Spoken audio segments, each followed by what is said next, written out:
Hi there. Today I'm going to talk about a book which, in the list of World War II warplanes that I would really like to have a flight in, which include the Spitfire, the Lancaster, the German Junker 52 tri-motor aircraft, the Mosquito is probably the one I'd most enjoy. And Rowland White, who has previously written numerous books on aviation, starting with the terrific Vulcan 607, which I've reviewed, and more recently with Harrier 809, which I also reviewed. He intended to continue that recent book into the exploits of the pilots who flew in the Falklands, who then went on to fly the Tornadoes in Desert Storm, and then bring it up to date with the third volume, which takes us up to the F-35. However, the Chinese virus and the lockdown put paid to those plans, and instead he turned his attention to World War II and did the research and brought us the current book on the Mosquito.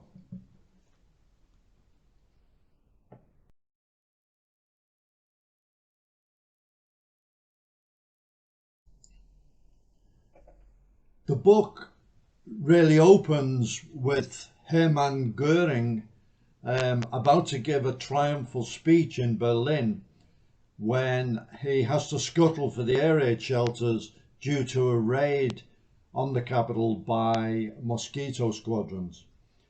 And he's absolutely incandescent, and he thinks it's rather unfair that the Luftwaffe is very short of aircraft aluminium to rebuild its fleet, whereas, as he puts it, the English have got loads of aluminium and yet choose to make their aircraft out of wood, which can be made by any piano makers, which was actually quite true. So if you ask somebody what they know about the Mosquito, generally that's what comes up, the fact that it was made of wood. We all know that. But what the book tells you is just how much research was done, particularly in the United States by the forestry people, into the uses of wood and the different types of wood. And the Mosquito wasn't just made of one type of wood. There were numerous applications of wood and laminates, plywood, and the plywood inner layer was actually balsa.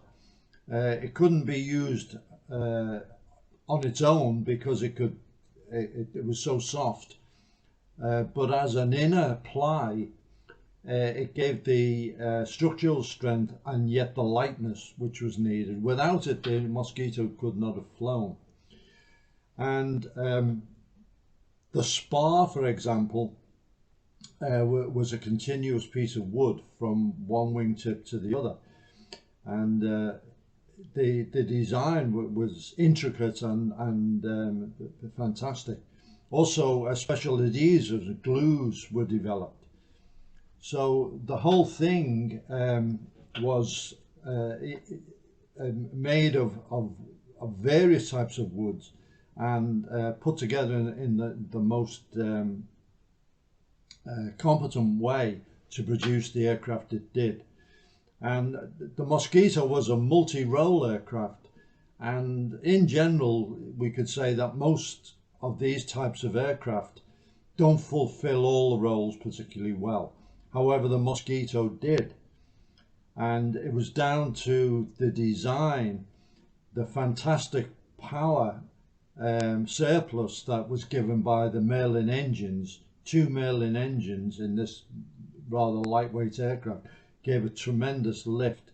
It could actually carry a bigger bomb load than the Flying Fortress, the B-17, and take it all the way to Berlin. And there were little things like the radiators were flush within the wing roots, so they didn't protrude into the airstream and create drag. So all in all, it was a most elegant design, and as I say, it did the jobs very, very well. The bombing, it could be a high altitude reconnaissance, photo reconnaissance aircraft. It could be a very low level precision bomber. And as a fighter, as an agile gun platform, it was superb also.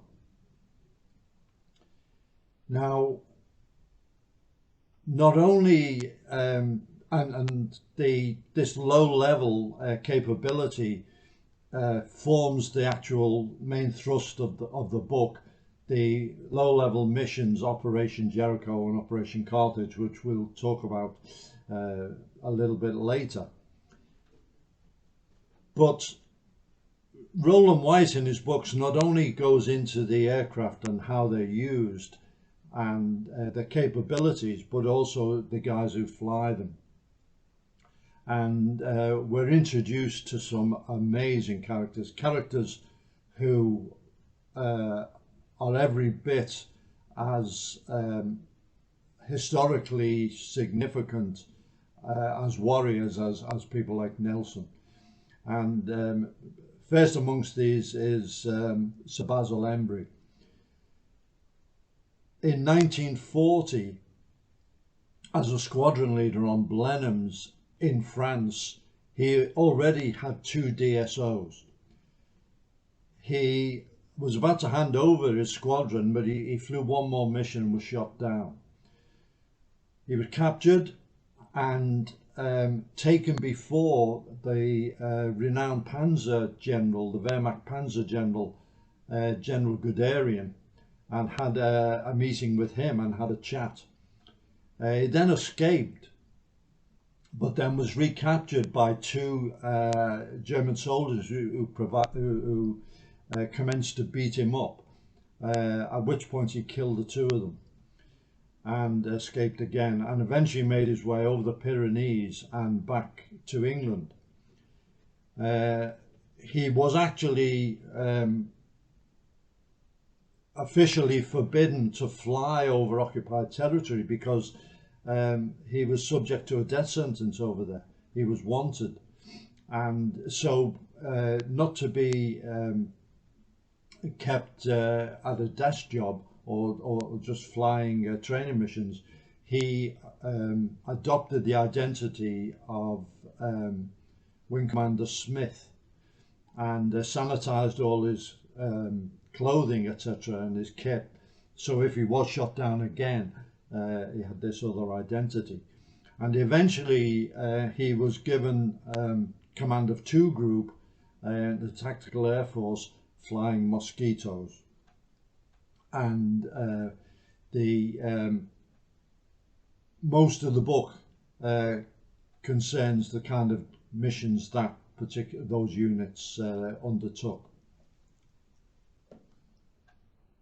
Then it's not just about the Mosquito or just about aircraft, because the book goes into an awful lot of detail about the Danish resistance.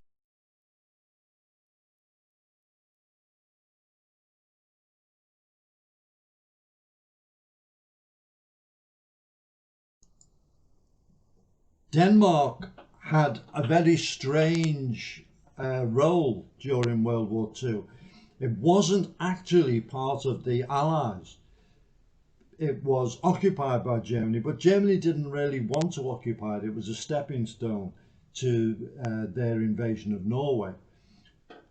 So there was a very strange relationship. It was de facto an occupied country, and they didn't have their own independence from the Germans, but they weren't cooperating and taking part officially as part of the Axis either. And very, very quickly a Danish resistance sprung up. People escaped, men and women, via Sweden mainly over to the UK, and SOE set up a Danish section. And Denmark can be very, very proud of its record. Just one thing that they did was to by and large save the Jewish population. They got most of them out again just to Sweden, knowing that the Nazis were going to round them all up and send them off, even though the details of the Holocaust weren't really well known. It was sinister, intense, and the Danes reacted magnificently.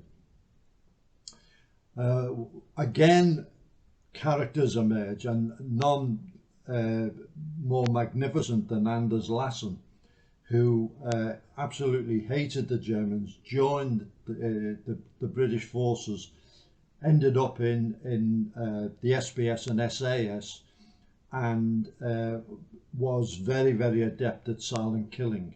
He was, and still is, the only SAS soldier to be awarded the Victoria Cross. His brother joined SOE and was inserted back into Denmark and carried on resistance activities there. And their cousin, by contrast, joined the German army, the Wehrmacht. Many countries that were occupied had contingents who fought for Germany. The French, the Dutch, the Ukrainians, the Norwegians, all had Waffen-SS divisions. There was even a Croatian division which wore fezzes. They were a kind of SS of Tommy Cooper's, if it wasn't so sinister. And Denmark did have, although they didn't have an SS division as such, some of the guys did fight, particularly on the Eastern Front. But the cousin was sickened by seeing the activities of the Einsatzgruppen and joined the plot against Hitler, the first of the major plots against Hitler, which unfortunately didn't come to fruition due to a raid by Mosquitoes.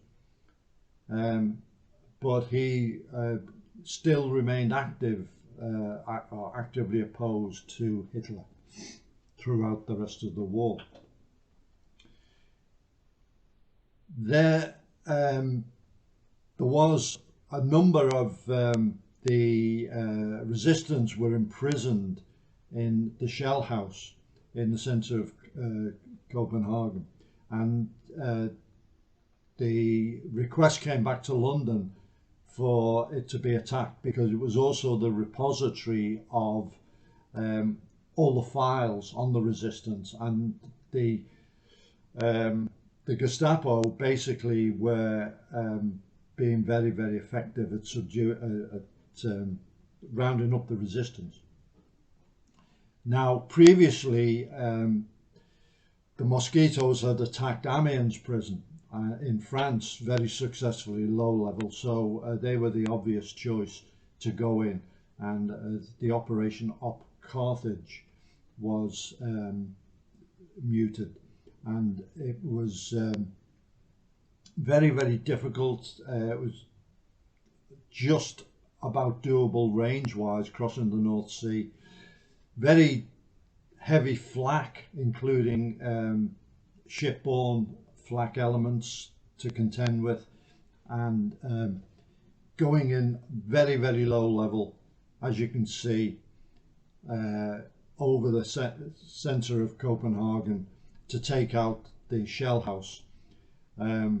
led by or flown in the lead by Basil Embry. It was done. A number of prisoners did escape. A number were killed. A lot of the Gestapo were killed. But unfortunately, and I won't go into too much detail on this, there was a tragic event of collateral damage. Truly, truly tragic. Now, precision bombing, even today, is not always achievable. And back then they didn't have much in the way of aids. They had a compass and that's about it. And flying over at very low level, at very high speed over a city centre, trying to identify a target. And one of the aircraft crashed, and the smoke from that caused some of the subsequent bombers to think that was the actual target, and there were tragic results. A couple of movies were made. 633 Squadron was kind of based on it.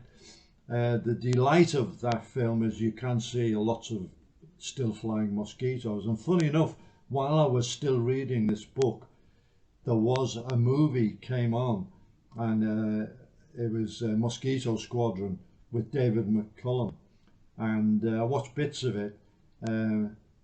It didn't tend to be a particularly good film. It was more of a love story than anything, but there were lots and lots of shots of Mosquitoes taking off and flying and landing, and they actually did a sequence where they were going in and delivering the upkeep, the famous Barnes-Wallis bouncing bomb, and they actually did. The Mosquitoes were equipped with this weapon, but I don't think they ever actually used it offensively, as far as I know. So that was just an interesting thing while I was reading the book. Anyway, a terrific book. Like all of Rowland White's aviation work, highly recommended. I was gripped throughout. As I say, amazing characters, very, very detailed on not just the Mosquito, but the Danish resistance, and it's really two books in one, and I think you would all really, really enjoy it.